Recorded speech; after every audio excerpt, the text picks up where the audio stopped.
रांची भेजने का काम करोगे, ऐसा मेरा विश्वास है। सम्मानित साथियों, अपनी बात को आगे बढ़ाते हुए मैं राष्ट्रपिता ज्योतिबा फूले, छत्रपति साहू जी महाराज, डॉक्टर बाबा साहब अम्बेडकर, बाबू जगदेव प्रसाद कुशवाहा, जननायक कर्पूरी ठाकुर, मान्यवर दीना भाना वाल्मीकि और मान्यवर काशीराम साहब अपने गुरु को भी नमन करता हूं। सम्मानित साथियों, आज जो जन सैलाब आपने यहाँ इस पार्टी में उतारा है, ये इस बात का ऐलान है कि आपने अपना नेता चुन लिया है जिसके नेतृत्व में आप अपनी आने वाली लड़ाई को लड़ना चाहते हैं। मैं तो दिल्ली से चल के यहाँ आया हूँ और आप नहीं जानते कि बहुत कठिनाइयों का सामना करना पड़ा है। हेलीकॉप्टर की परमिशन जो आपके मेहनत के पैसे से आपने हेलीकॉप्टर कराया था, वो हेलीकॉप्टर की परमिशन कैंसिल कर दी।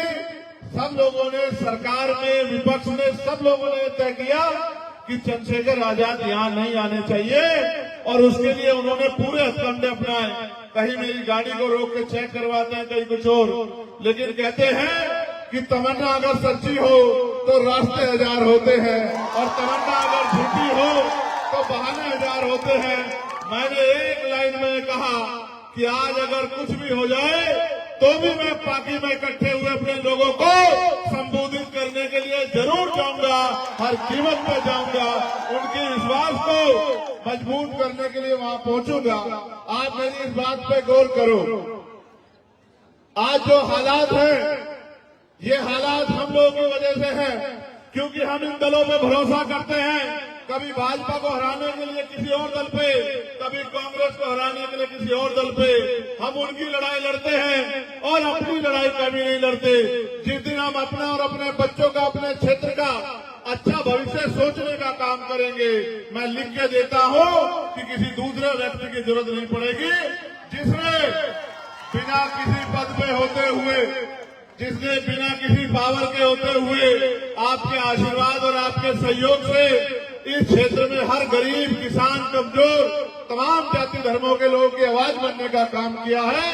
अगर उस भाई मुमताज को इस बार आपने वोट की ताकत दे दी तो मैं लिख के देता हूं कि फिर आपको किसी आगे हाथ फैलाना नहीं पड़ेगा। और फिर ये जो गुंडागर्दी आपके साथ होती है, जाति के नाम पे, धर्म के नाम पे हिंसा जो आपके साथ होती है, ये हिंसा करने की हिम्मत किसी भाजपा के गुंडे की नहीं पड़ पाएगी। मैं इस बात को आपको गारंटी के साथ कहता हूं। हम बाबा साहब अम्बेडकर को मानने वाले लोग हैं, हम सतगुरु रविदास जी महाराज को मानने वाले लोग हैं। बड़ी संख्या में हमारी माएं बहनें यहाँ बैठी हैं, वो बड़ा विश्वास उम्मीद लेके आई है। आजाद हुए 75 साल से ज्यादा हो गए, लेकिन आज भी बुनियादी सुविधा नहीं मिलती है। मैं पहले भी एक बार आया था कि यही बराबर में बाबा साहब अम्बेडकर के स्टैचू की स्थापना आप लोगों ने की थी और मुझसे कहा गया था कि भाई आपको उसका फीता काट के जो है, वो जो मूर्ति लगाई है, उसकी जो है, उसकी घोषणा आपको करनी है। जब मैं गांव में गया, गांव के हालात देखे, लोगों के टूटे मकान देखे, गरीबों के फटे हुए कपड़े देखे, उनके बच्चों के बुरे हाल देखे, उसी दिन मैंने मन में तय कर लिया था और मैंने अपने साथियों को भी कहा, मैं धन्यवाद दूंगा अपनी मार्ग में आजाद समाज पार्टी के एक नेता कार्यकर्ताओं का, जिन्होंने मैंने उस दिन एक ही बात मांगी कि अगर कुछ करना चाहते हो तो संविधान ने हमें अधिकार तो बहुत दिए हैं, लिखित में अधिकार तो बहुत है, लेकिन जब तक राजनीतिक ताकत नहीं होगी, उन अधिकारों को दिलाने वाले हाथ नहीं होंगे, तो वो अधिकार आपके घरों तक नहीं पहुंचेंगे। उसका एक ही रास्ता है कि आज से गांव में निकल जाओ, बूथ कमेटी बनाओ, सेक्टर कमेटी बनाओ, पंचायत कमेटी बनाओ और एक एक आदमी को जोड़ के भाईचारा बना के जब समय आएगा 2024 का, तो अपनी वोट की ताकत से जो है इस ताकत को बनाने का काम करना। क्योंकि आप ये महसूस करके देखो, संविधान तो ये कहता है कि हर व्यक्ति को रोटी, कपड़ा, मकान और पीने के लिए पानी की व्यवस्था सरकार कराएगी, लेकिन सरकार कहाँ कराती है? सरकार तो सिर्फ गरीबों का मजाक उड़ाती है, गरीबों का तमाशा देखती है। सरकार तो गरीबों पर जुल्म करती है। पढ़े लिखे बच्चे बेरोजगार घूम रहे हैं, महंगाई ने गरीबों की कमर तोड़ दी है और मुझे कहने में कोई गुरेज नहीं है कि किसी झारखंड का मेरा परिवार अपने बच्चों को पालने के लिए दूसरे प्रदेशों में रोजगार करने के लिए जाता है। जब वो रोजगार करने के लिए जाता है तो छोटी छोटी जगहों पर रह के अपना पेट पालने का काम करता है। मेरे आज भी याद है कोरोना काल, किस तरह से वहां से मजदूर पलायन करके आया। इन सरकारों के पास आपको रेल में बिठा के भेजने के लिए रेल की व्यवस्था भी नहीं थी। इन्होंने जब लाठी आपके ऊपर पड़ी तो आपकी मजाक उड़ाने का काम किया। जिन्होंने आपसे मजाक किया, जिन्होंने आपका अपमान किया, जिन्होंने आपको डराने का दबाने का काम किया और जिनकी वजह से आपके हालात है, उनको आप 5 साल में अगर कभी सबक सिखा सकते हो तो वोट की चोट से सिखा सकते हो। भारतीय लोकतंत्र को आप देखिए कैसा है। अगर किसी आदमी ने आपसे झूठे वादे करके आपकी वोट को ले लिया तो 5 साल आप उसका कुछ नहीं कर सकते हो, बस 5 साल बाद उसके खिलाफ वोट कर सकते हो। लंबे समय से ये सरकारें हमारे लोगों के साथ ऐसा ही करती आ रही है। अब हमें ये समझना पड़ेगा कि अब हमें इनकी बातों में नहीं आना है। जब बाबा साहब अम्बेडकर ने अपने 4 बच्चे कुर्बान करके हमारी उंगली में इतनी ताकत दी है कि जिसे चाहे कुर्सी में बिठा दे और जिसे चाहे कुर्सी में उतार के नीचे बैठ दे, तो फिर हमें घबराना नहीं चाहिए, फिर हमें अपनी ताकत बढ़ानी चाहिए।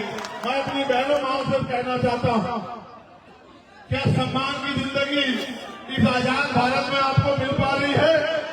मैं गारंटी से कहता हूँ, हाथ उठा के बता देना, यहाँ बैठी हजारों की संख्या में महिलाओं में से 90% महिलाओं ने कभी हवाई जहाज को हाथ लगा के नहीं देखा होगा, कभी हेलीकॉप्टर को हाथ लगा के नहीं देखा होगा, कभी एसी वाली ट्रेन में सफर नहीं किया होगा। और तो और गरीबी के हालात ऐसा है कि जहाँ अमीर का कुत्ता बढ़िया एसी वाली गाड़ी में घूमता है, वहाँ गरीब पे रहने के लिए मकान भी नहीं है, उस पे खाने के लिए रोटी भी नहीं है, उस पे पहनने के लिए अच्छे कपड़े भी नहीं है। लेकिन ये सरकारें बात तो करती है गरीबों का भला करने की, लेकिन ये सारा पैसा पूंजीपतियों का माफ करती है। आपके बच्चे तो पढ़े लिखे बेरोजगार घूमते हैं, और जब भी आप सवाल करोगे, रोजगार के बारे में पूछोगे, महंगाई पर सवाल करोगे, अधिकार के बारे में पूछोगे, तो ये भारतीय जनता पार्टी के लोग जो ये कह रहे हैं कि हमें सत्ता में आना है, तो ये फिर हिंदू मुसलमान की बात करने लग जाते हैं। और इन्हीं के तथाकथित लोग नबी की शान में जिस तरह के गुस्ताखी करते हैं, अपमान करते हैं, ये भी किसी ने छिपाना नहीं है। आप ये जानते हैं, जब जब मुसलमानों पर अन्याय हुआ है, जब जब किसानों पर अन्याय हुआ है, जब जब मजदूरों पर अन्याय हुआ है, जब जब दलितों पर जुल्म हुआ है, उनकी पीठ पर लाठियां पड़ी है, उनको पूछे रखने पे मारा गया है, उनको मटकी छूने पे मारा गया है, सारे नेता चद्दर तान के सोते हैं। ये भीड़ में आजाद समाज पार्टी के लोग मैदान में रहते हैं, उनकी लड़ाई करने का काम करते हैं, उनकी आवाज करने का काम करते हैं। मैं आपको कहना चाहता हूँ, जब तक जिंदगी नहीं बदलेगी, जब तक शिक्षा समान शिक्षा लागू नहीं होगी, एक तरफ अमीरों के बड़े बड़े स्कूल जिसमें गरीब का बच्चा घुस नहीं सकता, और सरकारें स्कूल भी बंद कर रही है। जब तक आपका बच्चा पढ़ेगा नहीं, पढ़ लिख के आगे बढ़ेगा नहीं, डॉक्टर इंजीनियर IAS IPS वकील जज बनेगा नहीं, तो आपकी गरीबी की बेटियां नहीं कर सकती है। लेकिन वो तभी संभव है कि राजनीतिक ताकत आपके हाथ में होनी चाहिए। कौन है आपकी असेंबली में आपके लिए बोलने वाला? आप बताओ, सबसे ज्यादा मोमिन सिंह इसी सरकार के नेतृत्व में झारखंड में होने का काम हुआ। सरकार ने वादा किया था कि मोमिन सिंह पे कानून बनाएंगे, बनाया? मोमिन सिंह जिनकी हुई उनको कोई मुआवजा नहीं मिला। और फिर मैं कह रहा हूं, दलितों का तो इतना बुरा हाल है कि दलितों की जान से सस्ती दाल है आज झारखंड में भी और देश में भी। दाल की कीमत हो सकती है, लेकिन गरीब दलित की जान की कीमत नहीं हो सकती। जिस तरह का जुल्म सरकार कर रही है, इस हिंसा का जवाब हमें संविधान के आधार पर जो ताकत मिली है, वोट की ताकत के आधार पर उस वोट की ताकत से देना है।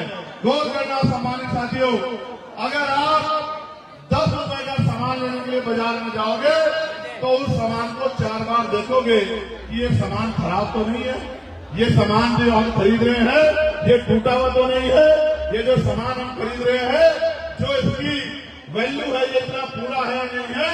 अगर 10 रुपए के सामान में कमी मिलेगी तो 1 करोड़ रुपए से कीमती जो आपके 5 साल का मुस्तकबिल तय करती है, वो वोट डालने के लिए जाते हो तो एक बार नहीं सोचते जिसको वोट दे रहे हैं चुनाव के बाद उसके दरवाजे आपके लिए खुलेंगे नहीं खुलेंगे। जब आप पे जुल्म होगा वो आपकी बात करेगा नहीं करेगा, जब आपको जरूरत होगी वो आपकी लड़ाई लड़ेगा नहीं लड़ेगा। बस आंख बंद करके वोट देते आते हो और फिर कहते हो कि हमारी कोई सुनता नहीं है। जो कल भी नहीं सुनता था वो आज भी नहीं सुनेगा। सुनने वाला एक है, आपकी आवाज बनने वाला एक है। मैं आपसे कहना चाहता हूं, चूकना मत, बिल्कुल मत चूकना। नारे लगाने से, सिर्फ नारे लगाने से, झंडा उठाने से अगर तकदीर बदला करती, जिंदगी बदला करती तो सब भी बदल जाती। हमारे हाथ में बाबा साहब अम्बेडकर